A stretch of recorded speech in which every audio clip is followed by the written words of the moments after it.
ဒီနေ့ကတော့ကျွန်တော်တို့ Ronaldo မနေ့ည6ပေါက်တွေ့ခဲ့တဲ့အကြောင်းကိုပြောနေပဲဆက်သွားကြပါမယ်။မနေ့ကတော့ကစားခဲ့တဲ့ Saudi Pro League ပွဲမှာ Al-Nassr ပြီးအိမ်ပွဲမှာAl-Hilal ကိုသူတို့3ဂိုးတကူနဲ့နိုင်ခဲ့တယ်ပေါ့နော်။ဆိုတော့အဲ့ပွဲမှာ Ronaldo လည်း6သွင်းတယ်ပြီးတော့ကမှ Mane လည်း6သွင်းတယ် Duran တို့လည်း6သွင်းနိုင်ခဲ့တယ်ပေါ့နော်။ဆိုတော့တိုက်စစ်ကစားသမား3ယောက်လုံးအပြိုင်ဆိုင်6သွင်းနိုင်ခဲ့ကြတယ်။မနေ့ကတော့ဆိုရှင်ပွဲအစ4မိနစ်မှနေ Ronaldo က6စသွင်းနိုင်ခဲ့တာဆိုတော့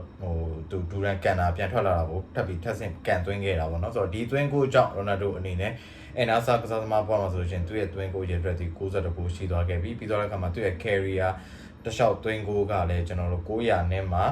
28ကိုပေါ့နော်928ကိုဒီရှိသွားခဲ့ပြီဆိုတော့သွင်းကို1000ပြည့်ဖို့ကကျွန်တော်82ကိုတော့လိုသေးတယ်မနေ့ကတော့သွင်းကိုကလည်း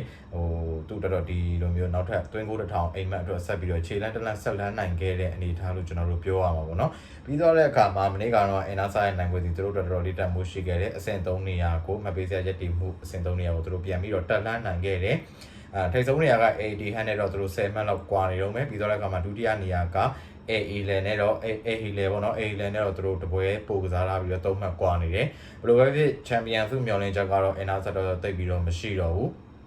နောက်တစ်ခုပြောစရာရှိတာကျတော့ Al-Nassr အနေနဲ့ဒါသူတို့ရှေ့မှာ3ပွဲစတိုက်နိုင်ပွဲပျောက်ပြီးတဲ့အချိန်မှာဒီနောက်ဆုံး2ပွဲစတိုက်သူတို့ပြန်ပြီးတော့နိုင်ပွဲတွေပြန်ရရတယ်ပေါ့နော်ဆိုတော့ Ronaldo မနေ့ကတော့ဆိုလို့ရှိရင်လည်းမာနေလည်း6သွင်းနိုင်ခဲ့တယ်မာနေကလည်းပိတ်သွင်းခဲ့တယ်ပြီးတော့တဲ့အခါမှာဒူရန်ကလည်းကျွန်တော်တို့ area ပြင်ကလေးကန်သွင်းနိုင်ခဲ့သေးတယ်ဆိုတော့မနေ့ကဒူရန်နဲ့6ပေါက်ပြန်တွေ့ခဲ့6ပေါက်ပြန်တွေ့ဆက်တွေ့ခဲ့တယ်ပေါ့နော်ဆိုတော့ Ronaldo အတွက်ကလည်းဒုတိယမှာပြောစရာရှိတာကြောင့် Ronaldo အနေနဲ့ source လူစားလဲခံလိုက်ရတော့သူ့အနေနဲ့မချိန်မနှက်ဖြစ်ပြီးတော့ရန်ကုန်မှာတော့မထိုင်မနဲ့တန်းပြီးတော့နော်ဝေလဲကနေဝင်သွားတာကိုလည်းကျွန်တော်တို့မြင်တွေ့ရတယ်ဘာလို့လဲဆိုတော့သူ့လဲလဲတဲ့ဂျန်တော်လေးစောစေတယ်ပွဲသားချင်းမိနစ်60လောက်ပဲရှိသေးတဲ့အနေအထားမှာဆိုတော့ဘယ်လိုပဲဖြစ် Ronaldo အနေနဲ့ဒီဘက်မှာသူတွင်းကိုထက်ရနိုင်ခြေရှိတယ်ဆိုတော့မျှော်လင့်ချက်နဲ့ပေါ့နော်ဆက်ကစားခြင်းနဲ့ပုံမဲ့ဒါပေမဲ့အသက်40အရွယ်ကစားသမားဒီဘောတွေစတိုက်ကစားနေရတဲ့အခါမှာတော့